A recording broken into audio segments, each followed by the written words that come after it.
khusus komputer Bina Ilmu Program Administrasi Perkantoran. 1. Pembukaan yang sedang berlangsung. 2. Pembacaan ayat suci Al-Quran yang akan dibacakan oleh Rizky Ramanda dan Afdal Khairi.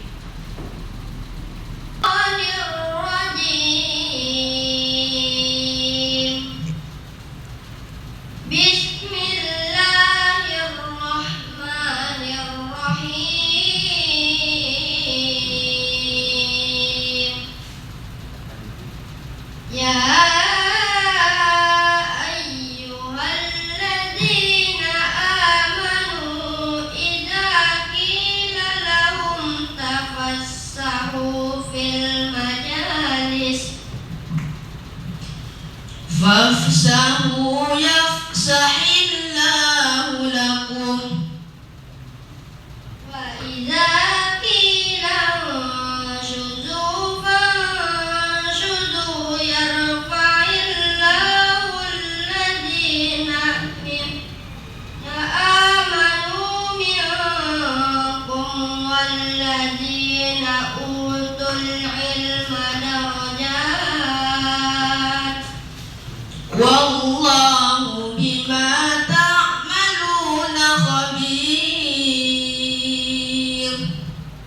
Ya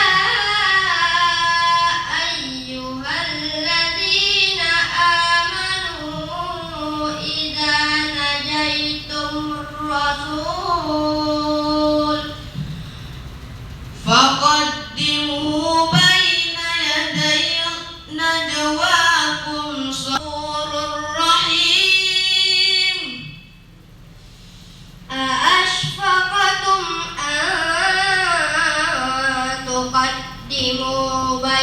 Itus salata wa atuz zakata wa ati'ullaha wa rasulah wallahu khabirun bima ta'malun. Alam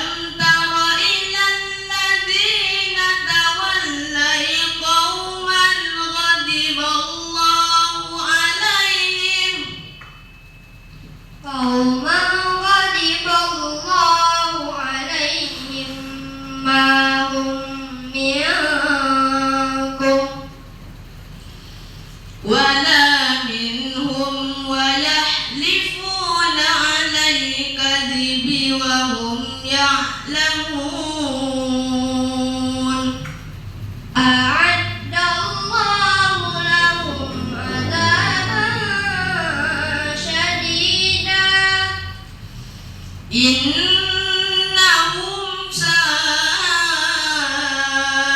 ma kanu ya'malun. Ittakhadhu aymanahum junnatan fasaddu an sabilillah falahum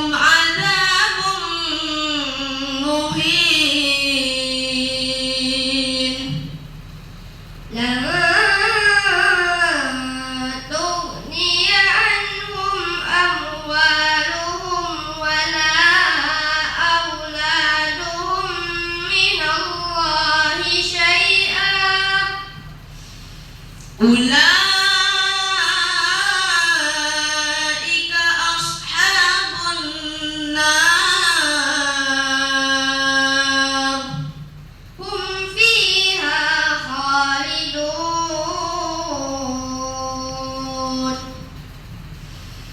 Yauma yab'atsuhumullahu jami'an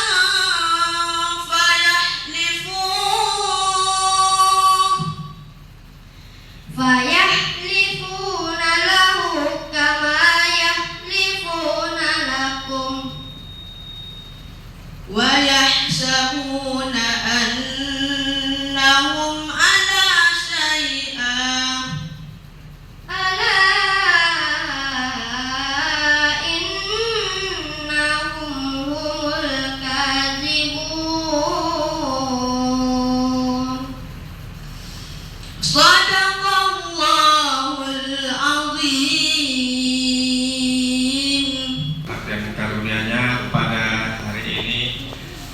kita sama-sama dapat hadir di ruangan ini dalam rangka acara perpisahan dan penyerahan sertifikat khusus komputer jurusan administrasi perkantoran LPK Bina Ilmu Kecamatan Rembang. Salam dan salam kepada junjungan kita Nabi Muhammad SAW dengan ucapan Allahumma sholli ala Muhammad wa ala ali Muhammad. Terima kasih banyak kepada Ketua LPK Bina Ilmu yang telah mengundang kita semua dalam acara ini, yang kami hormati Ketua LPK Bina Ilmu, Kepala Sekolah SMK ya Pak, SMK 1 Bangun Purba, dan seterusnya kepada tenaga pendidik LPK Bina Ilmu,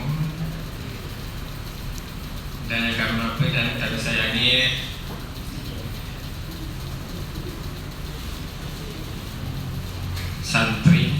santri Pondok Pesantren Abu Khairi Asbar, yang tadi setelah tampil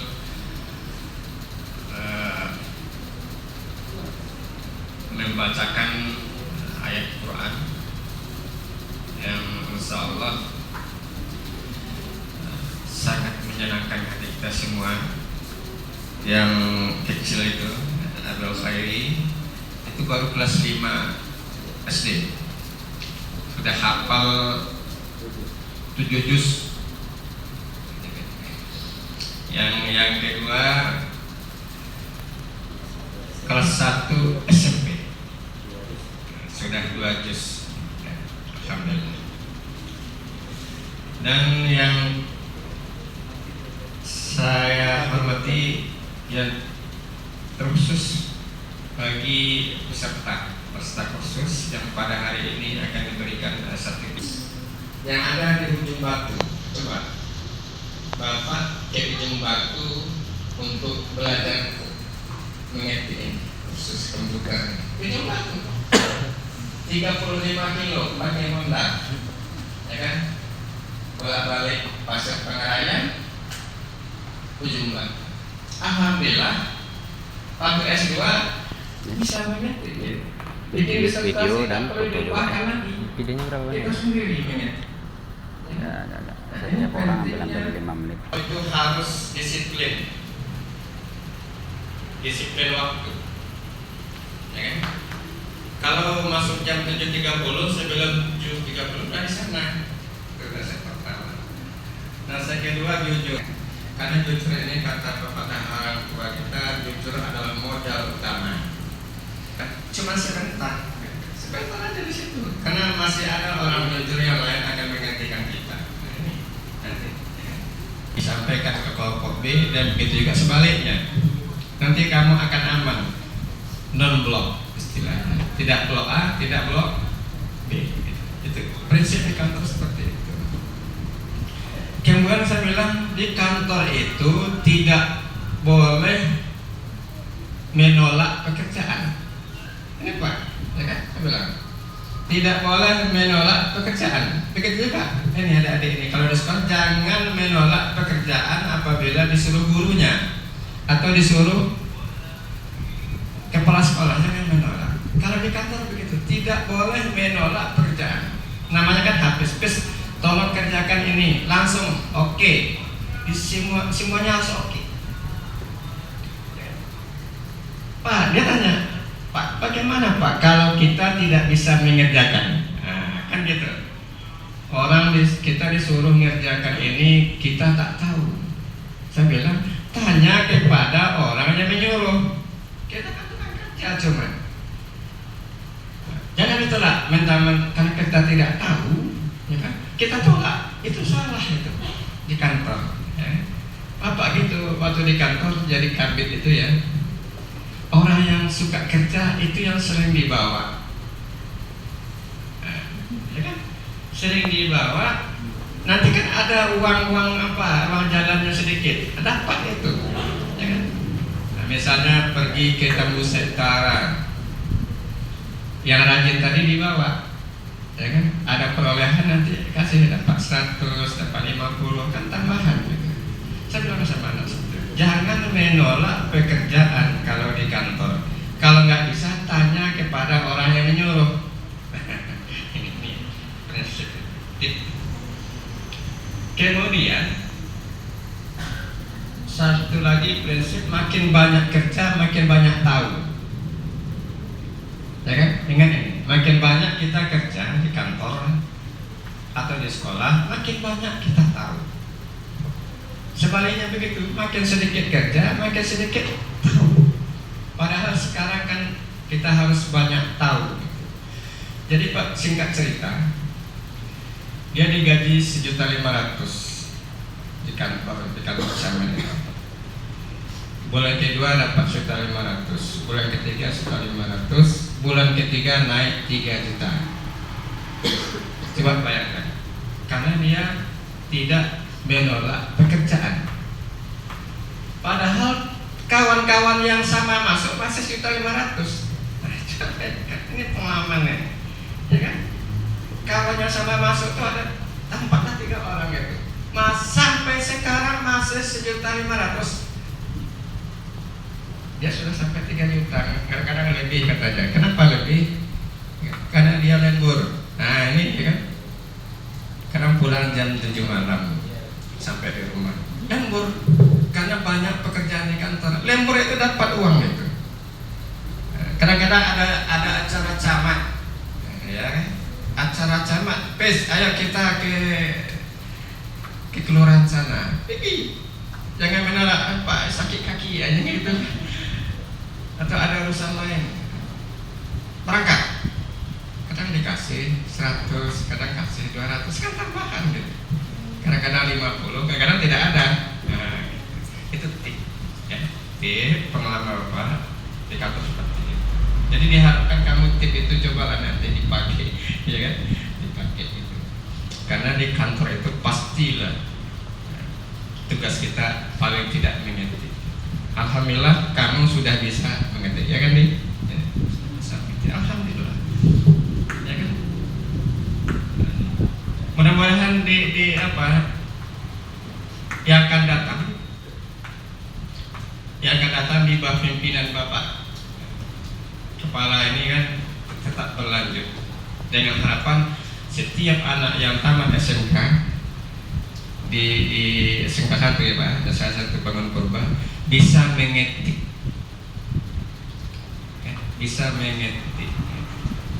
Nah, itu paling tidak, karena ini dasar itu penting. Kalau dasar ini sudah bisa, itu kelanjutannya akan mudah dipelajari secara mandiri atau secara bersama-sama atau melalui pelatihan lagi. Sebenarnya masalah perkantoran ini saya bisa masuk di situ, ya. Cuma mungkin dulu pernah saya tawarkan sama si Andi, ya kan, Ustaz Andi. Karena di kantor itu pertama sekali mengetik, oke lah sudah bisa ngetik, tetapi ada administrasi perkantoran yang harus diketahui. Saya punya ilmu itu Pak. Saya 5 tahun di perpustakaan arsip itu, kerja saya mengajar orang bagaimana cara mengelola administrasi di kantor.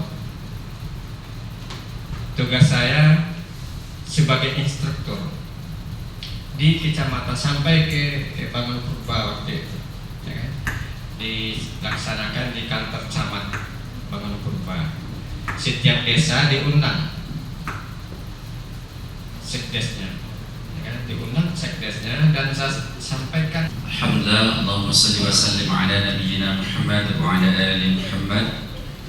Yang sama-sama kita hormati kepada Bapak Pembina Yayasan, yaitu Bapak Haji Jubenri SPD MPD, dan kepala sekolah juga, insyaallah semua kita hormati ya dan kita sayangi. Kepala sekolah SMKN 1 Bangun Purba, puji dan syukur dari Allah Subhanahu wa taala. Pada pagi menjelang siang ini Allah masih memberikan kepada kita kesehatan dan semangat yang luar biasa untuk menghadiri acara perpisahan khusus komputer Bina Ilmu Program Administrasi Perkantoran. Kepada anak-anak Bapak semuanya, pelajaran yang kalian dapat itu ya masih dasar yang kalian jangan berhenti di situ. Jangan berhenti di situ. Sebelum itu juga Bapak ingin menceritakan pengalaman Bapak juga tentang komputer. Dulu waktu tingkat MA, Bapak ini paling malas. Saya ini paling malas belajar komputer. Ya, mungkin pengalaman buruk dulu ya. Paling malas. Sehingga dikasih tugas pun tak diselesaikan, malasnya luar biasa. Bahkan takut melihat komputer. Nih, coba didengarin dulu sebentar, HP-nya disimpan dulu. Ini penting pengalaman buat kalian. Jadi, sampailah waktu atau masa yang komputer itu dibutuhkan ketika kuliah. Disertai. Kebetulan Bapak Haji Jubendrin juga mertua kita plus dosen kita dulu S1. Jadi waktu itu saya tinggal di Masjid Lenggopan, Nurul Anwar, dengan kondisi ekonomi yang masih di bawah, sulit untuk pembiayaan kuliah. Maka muncullah ide-ide. Ketika sulit maka muncul ide. Apa ide saya? Ide saya yaitu bagaimana saya bisa cari uang disertai itu, ya, dan uang tersebut bisa untuk membayar uang kuliah. Nah, seperti itu, untuk membayar uang kuliah. Dengan proses, ya, dengan pengalaman hidup yang mungkin masih minim, maka saya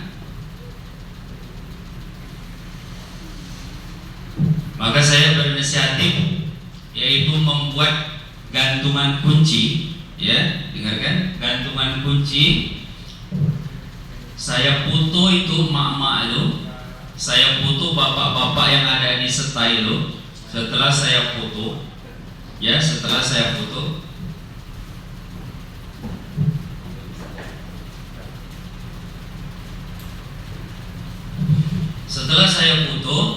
langsung saya edit, ya, saya edit menggunakan komputer. Namun komputer belum pandai, Pak,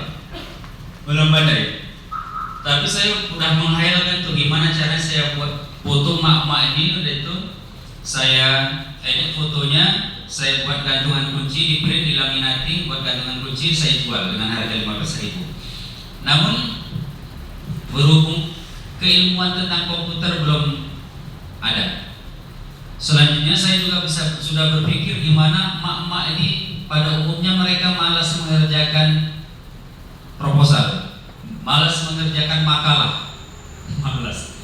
Pertama malas, kedua karena tak sempat. Kalau pun tak malas, kadang tak sempat. Teman-teman juga seperti itu. Terakhir saya punya ide juga gimana mereka ini semuanya kita yang membuat makalah, ya. Materinya mereka kita mengetik kan semua kan. Setelah itu baru kita bisa minimal kita bisa gratis. Maka disitulah baru saya belajar dulu. Pertama kali belajar ada teman saya di SKPC, namanya Mas Puput. SKPC dekat pesantren Al-Fatah. Ya. Jadi dulu belajar, Pak. Belajar ke sana naik Honda itu 3 kali pertemuan. Word 1 kali pertemuan, Excel 2 kali pertemuan, selesai. Tapi yang agak bingung ini yang Excel. Bingung nih, 2 kali pertemuan tak kunjung selesai. Setelah itu saya pun belajar nengok YouTube. Karena saya sudah ada dasar ketika itu 3 hari. Selanjutnya ditawari pula untuk mengajar kursus komputer. Padahal baru 3 hari belajar. Langsung saya terima di Mas Adi namanya, di Pasir Putih dulu, ngajar komputer. ya, ajar komputer dengan ilmu yang minim. Namun karena saya penggiat belajar ketika itu, saya lihat di YouTube. Setiap mau ngajar saya lihat YouTube dulu. Setiap ngajar lihat YouTube. Materi 14 misalnya apa, tentang apa, rumus Excel misalnya kita pelajari, baru kita ajarkan. Seterusnya seperti itu. Jadi adik-adik semuanya, anak-anak saya semuanya yang kita banggakan, sebenarnya tidak ada kata yang masih muda-muda ini, teruslah semangat belajar. Dengan alhamdulillah kegiatan khusus alumni kita.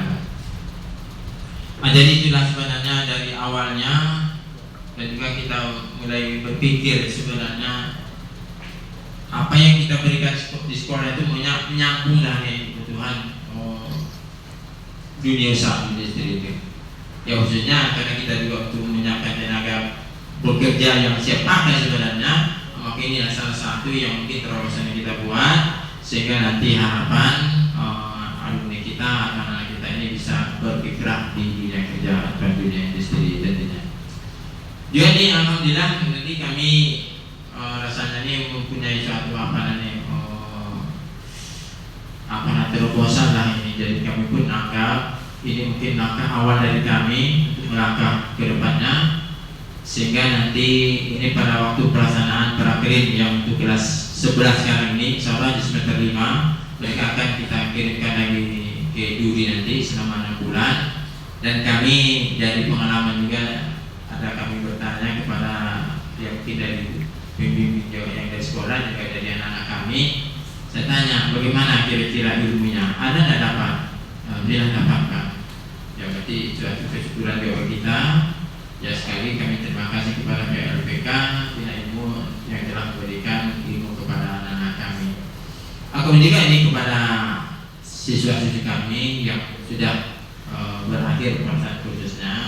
Ya sebagai sampaikan dari ketua LPK tadi, ini sebagai dasar.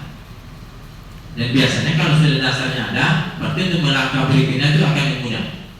Nah ini yang kan susah, kan tidak ada dasar. Tidak ada dasar, bagaimana kita untuk membuat kedepanan? Berarti tidak bisa. Nah, tapi alhamdulillah ini ya kan yakin dan percaya. Yang mudah-mudahan ini juga berharap kepada anak kami jangan berhenti sampai di sini. Nah ini mohon ini jadi dengan ilmu yang sudah ada ini kita kembangkan. Apalagi di sekolah ini saya sudah sampaikan dengan akuntansi khususnya ini. Yang siswa yang prakerin itu 6 bulan itu kan buat laporan Pak. Orangnya buat laporan. Umumnya yang ini diketikkan di luar peta komputer. Iya sampai berapa ribu tuh satu lembar itu. Yang jumlah halamannya kalau di pengadilan minimal 30 sampai 50 halaman. Coba bayangkan ini. Nanti ini disebutkan tadi yang orang akuntansi ini terutama yang di kelas 11 dan juga mungkin yang di kelas 10. Kalau nanti ini yang magang kelas 3-nya yang mungkin dari jurusan TBSM dan juga peternakan, karena kita ada 3 Pak di sekolah. Orang ini kan belum dapat ilmu seperti ini. Ini yang mau kita pegang nanti. Ini seperti yang saya sampaikan oleh Bapak tadi, peluang mencari uang ini. Kita boleh belajar sambil cari uang gitu. Dan kita tujuan kita itu, jadi bukan kita tidak butuh uang gitu, butuh kita. Akan kita cari, kita dapat ilmu, kita dapat uang. Itu yang kita coba buat. Ya. Assalamualaikum warahmatullahi wabarakatuh.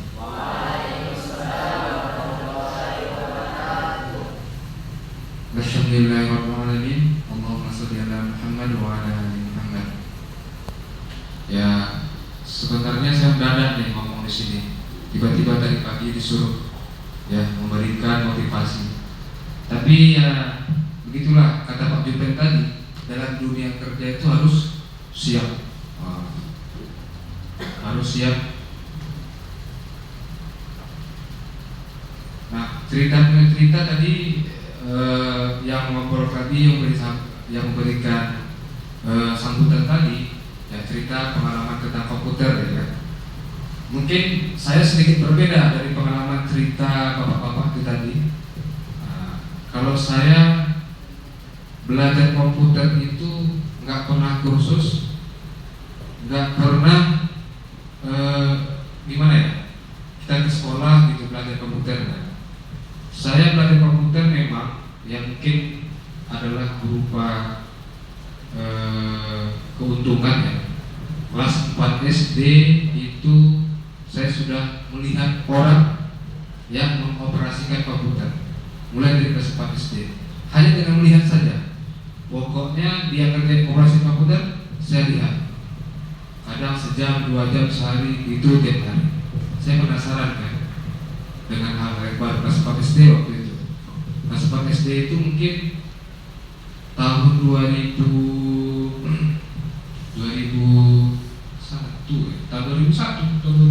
masih Windows 98 ya, sekarang udah 2010 2016 ya. Nah, itu awalnya saya alhamdulillah pakai komputer. Bahkan waktu di SMP ada pelajaran komputer ya, saya justru ngajarin orang.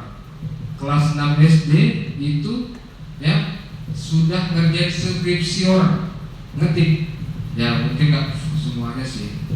Nah itulah perkenalan saya dengan komputer. Nah, namun sudah dewasa ya terbalik ya. Memang terbalik dari kata sama seperti pas sekolah tadi, nggak nyambung ya. Skill kita yang kita latih waktu kecil ya, mulai dari kecil, dewasa malah nggak nyambung. Nah itu makanya nanti ada